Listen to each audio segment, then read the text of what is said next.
Now the most important thing is to monitor, is to understand what's happening. It's not a normal situation in our type of work. We divided SIQ, the whole SIQ, into 15 sectors. Our cooperation for development in saving this place, which is really for humanity. Being on the World Heritage List, it means that it's unique. It's unique globally.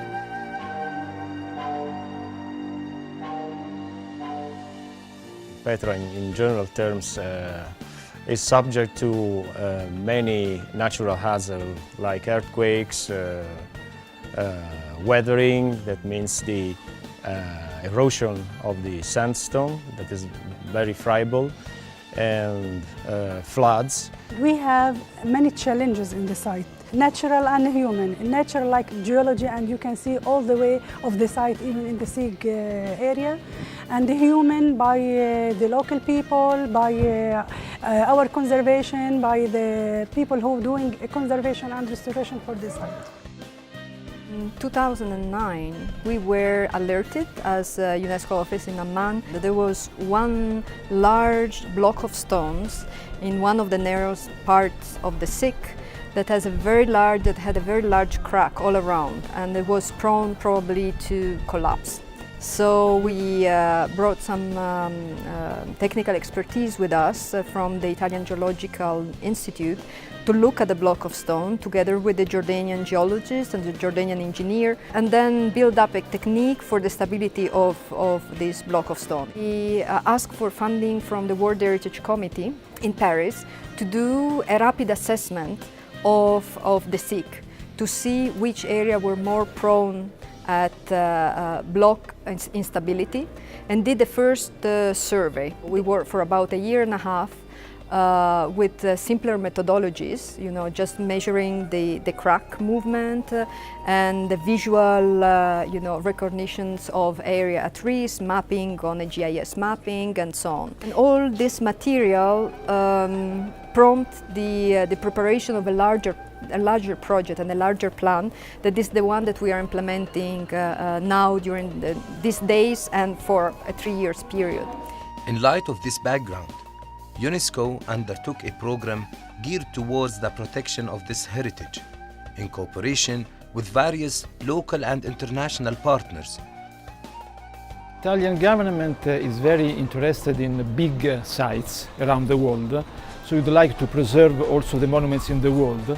So we engage our cooperation for development in saving this place, which is really for humanity. We gave to UNESCO, which is the implementing agency, about $1 million US dollars. Part of our mission as the Petra National Trust to undertake projects that have an impact on the safety and security of the monuments and the visitors, the people of Petra.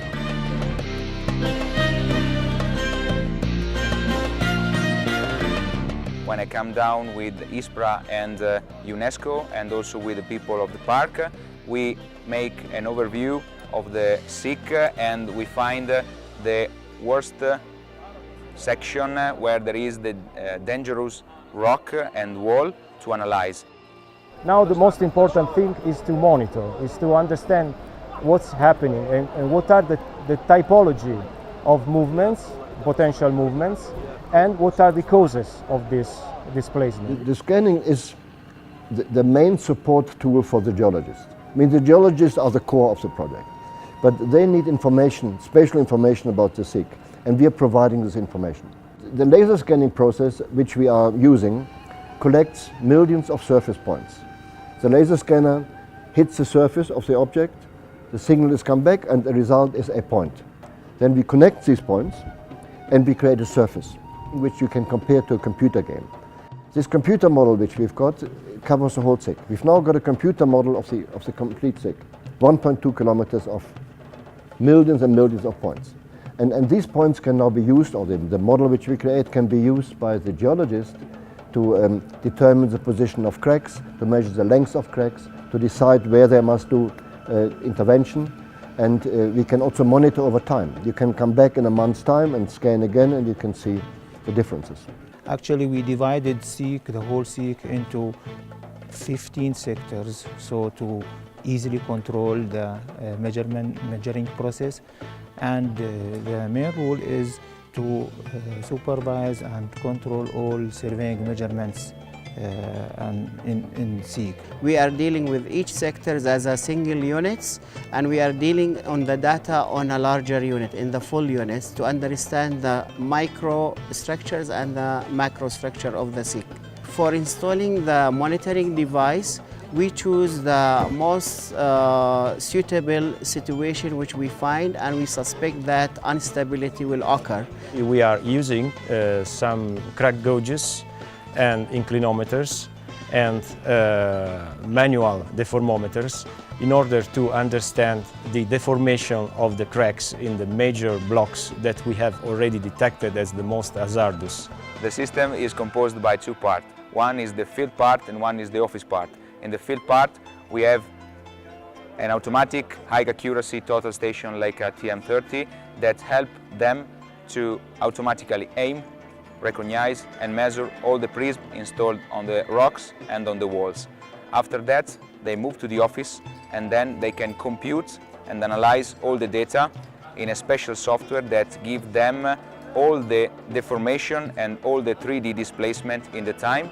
The sensors was installed all over the SIQ, and because the SIQ is very narrow, we installed also some repeaters on the top of the SIQ that empower the radio messages and forward this to a concentrator node called gateway that collects all the data and transfer this with a GPS connection, so with an internet connection, to a web server. In this way, the user can download or see the data via with a web browser to understand how the rock's moving.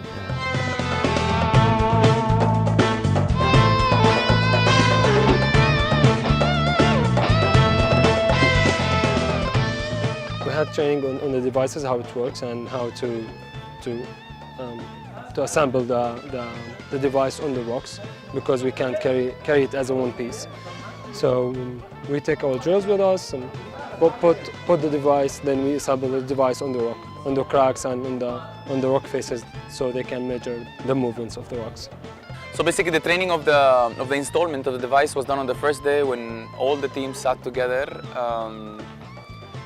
They were explaining to us, both Laika and Minteos, how to set up each device, the difficulties of the small screws, the big screws, the kind of rock and all that. This phase is a phase of monitoring, mostly. Now we are just studying the situation. The second phase, or third phase if you like, would be maybe to intervene in a practical way for the implementation of what we can observe. So if we find something which is wrong or something which is dangerous, maybe we can make something to put some remedy. Rock stability is a long time observation. It doesn't occur in a few days or a few months. It occurs in years. I think this project it's very important as a starting point to look for the movement of the rock for lasting for a long period, and to see what and when we can interfere with the instability of the rock. This monitoring in place is going to last for 2.5 to 3 years. But of course, the monitoring system is in place. So during these 2 to 3 years, the international team and the local team will work together. So there will be a passage of information and knowledge management to the local authorities, Department of Antiquities and the Petra Park, to be able to continue the monitoring together. We are preparing now with the UNESCO Amman office in order to train our staff, because we have already now asked the Prime Ministry to appoint new staff in order to keep or to sustain this project. These staff should be trained actually, as we don't have local experts in Jordan and especially in Petra. We've created an extensive geographic information system. It's a management system for the site. So we created this system, but it's rather complex. And the nature of many of these systems is you create them, they're ending up in some computer and nobody ever uses them. We will train Jordanian surveyors and archaeologists in using our specific data. الآن احنا كادر محمية البتراء الأثرية عم نتلقى تدريبات بالتعاون مع اليونسكو، مكتب اليونسكو، على الGIS عن طريق استخدام نيو تكنيكس لحماية الموقع وإدارته بشكل أفضل.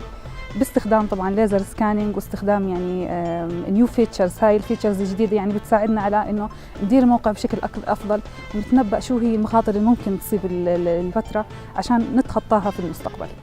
The idea is to have a record for the future, to use the model for conservation work and for restoration work, because now you can determine where the cracks are, you can determine the areas which need to be treated, and you can generally get an impression of from a scientific perspective. But you can also use it for tourism. You can, for example, create a walkthrough, again like a computer game, where tourists can walk through the site, especially maybe disabled people who are not in a position to visit the site, or older people, or people who don't like climbing up steep hills. They can see Petra or whatever site we do on the computer screen in a virtual reality environment. We're also creating a virtual tour through Petra for the tourist center, which can be used for tourists who cannot make the whole site. Our main role is to make a special training to the people to manage the periodical monitoring system, to manage any kind of issue, and to understand how to make more powerful the analysis and the results. خلصنا تقريبا من المرحلة الأولى اللي هي التدريب على الجهاز والتدريب النظري والعملي، ولكن احنا كموظفين دائرة الآثار العامة وفنيين لازم نضل مواظبين على موضوع اللي هو التدريب على الجهاز والتدريب على تحليل المعلومات. We will produce guidance to local authorities to help them to prevent the effects, the impact of these events on visitors and on the conservation of the site. علمونا كيف نربط الربطات وكيف نستخدم الدريل وكيف نأمن حالنا بالحبل طالع نطلع وننزل. التدريب هذا راح نستغله في عندنا مشروع في السيك عشان أجهزة وما أجهزة نستخدم كيف ننزل بالحبل ونركب الأجهزة ونشيك على الأجهزة. احنا حاليا موجود عندنا في البتراء مشروع سيك في أجهزة كيفية حركة الصخور والحرارة فاحنا ماخذين الدورات هذه عشان احنا نصل للمواقع هذه، لأنه في مستقبلا رايحين نركب أجهزة داخل البتراء واحنا نكون مشرفين على المواقع هذه. وبالنسبة للشغلة الثانية في عمليات إنقاذ للسياحة بتكون يعني معنا إنه احنا بنكون كويسين في الموضوع هذا.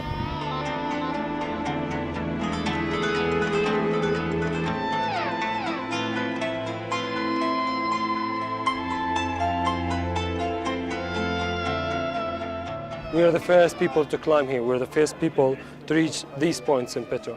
So all the rocks, the cracks, everything is virgin. We call it virgin because there's no one touched it before. It's a very big job. It's hectic. It's too many teams together. The coordination is not that easy, but the job is being done.